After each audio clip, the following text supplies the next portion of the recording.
Hello students. आज हम food microbiology के एक बहुत ही इम्पॉर्टेंट टॉपिक को डिटेल में समझेंगे, factors affecting microbial growth in foods. जब भी हम किसी फूड आइटम को देखते हैं तो एक सवाल उठता है, कुछ फूड्स बहुत जल्दी स्पॉइल क्यों हो जाते हैं जबकि कुछ फूड्स महीनों तक सेफ रखे रहते हैं। इसका आंसर छुपा हुआ है उन फैक्टर्स में जो माइक्रो ऑर्गेनिजम्स की ग्रोथ को कंट्रोल करते हैं। माइक्रो ऑर्गेनिजम्स जैसे बैक्टीरिया, ईस्ट और मोल्ड्स हर जगह प्रेजेंट होते हैं, लेकिन ये हर फूड में सेम रेट से ग्रो नहीं करते। उनकी ग्रोथ कुछ इंटरनल और एक्सटर्नल कंडीशंस पर डिपेंड करती है।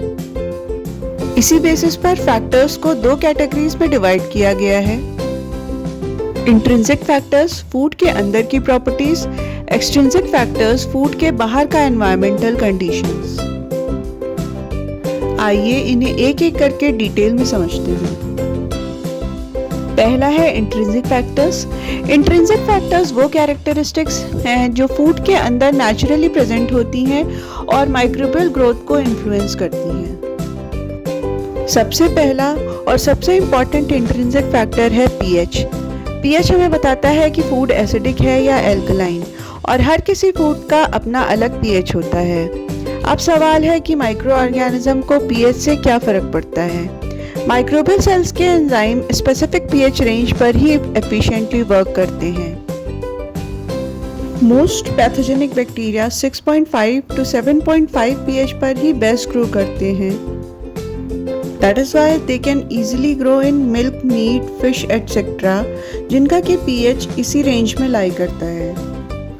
On contrary, yeast and mold acidic condition को टॉलरेट कर सकते हैं, इसलिए फ्रूट जूसेस, जैम्स और पिकल में बैक्टीरिया कम ग्रो करते हैं, लेकिन मोल्ड्स और ईस्ट डेवलप हो सकते हैं।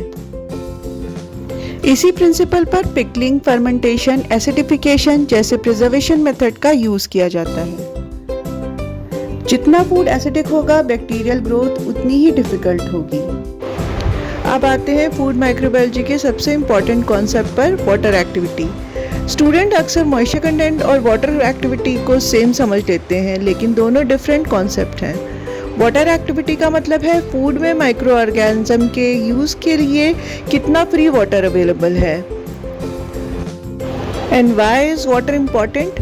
माइक्रो ऑर्गेनिजम्स को न्यूट्रिएंट डिसॉल्व करने, मेटाबॉलिज्म चलाने और सेल डिवीजन के लिए वाटर की ज़रूरत होती है। अगर फ्री वाटर अवेलेबल नहीं होगा तो माइक्रोबियल ग्रोथ स्लो या कंप्लीटली स्टॉप हो सकती है।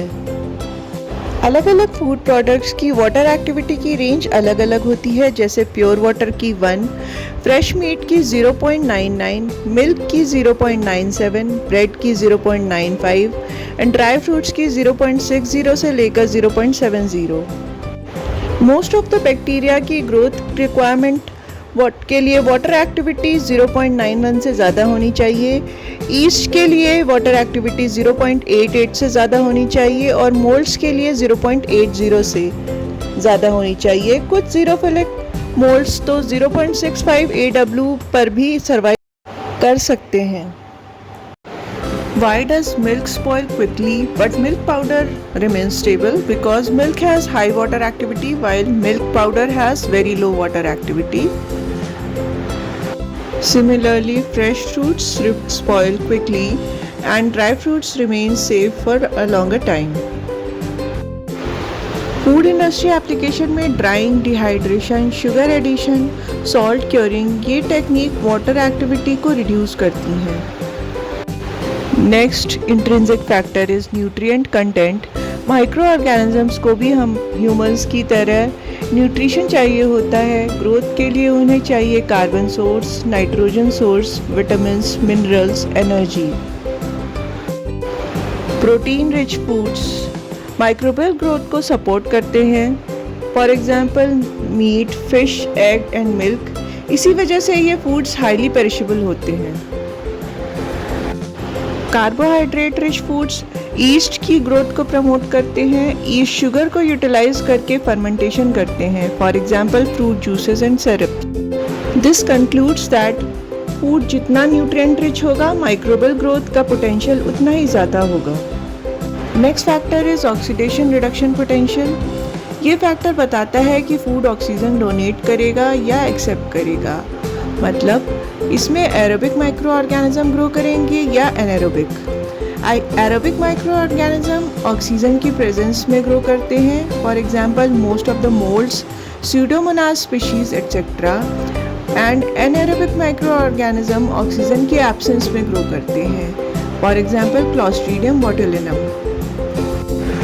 मीट के सरफेस पर ऑक्सीजन अवेलेबल होती है, इसलिए एरोबिक माइक्रो ऑर्गेनिजम्स ग्रो करते हैं, लेकिन कैंड फूड के अंदर ऑक्सीजन एब्सेंट होती है, इसलिए एनारोबिक बैक्टीरिया कंसर्न बन सकते हैं। Next factor is natural antimicrobial constituents. Nature ने कुछ फूड्स को शेल्फ प्रोटेक्शन मैकेनिज्म दिया है, for example egg white lysozyme, garlic में एलिसिन, क्लोव में यूजिनॉल एंड मिल्क में लैक्टोफेरिन। ये कंपाउंड माइक्रोबियल सेल वॉल या मेटाबॉलिज्म को इनहिबिट करते हैं, इसी वजह से गार्लिक और क्लोव को ट्रेडिशनल प्रिजर्वेटिव भी माना जाता है। स्टूडेंट, आगे के एक्सट्रिंसिक फैक्टर्स को हम डिस्कस करेंगे नेक्स्ट पार्ट में। अगर आपको ये वीडियो पसंद आ रही हो तो लाइक, शेयर और सब्सक्राइब ज़रूर करें और कमेंट में हमें बताएं कि नेक्स्ट आप कौन से टॉपिक्स के बारे में पढ़ना चाहते हैं।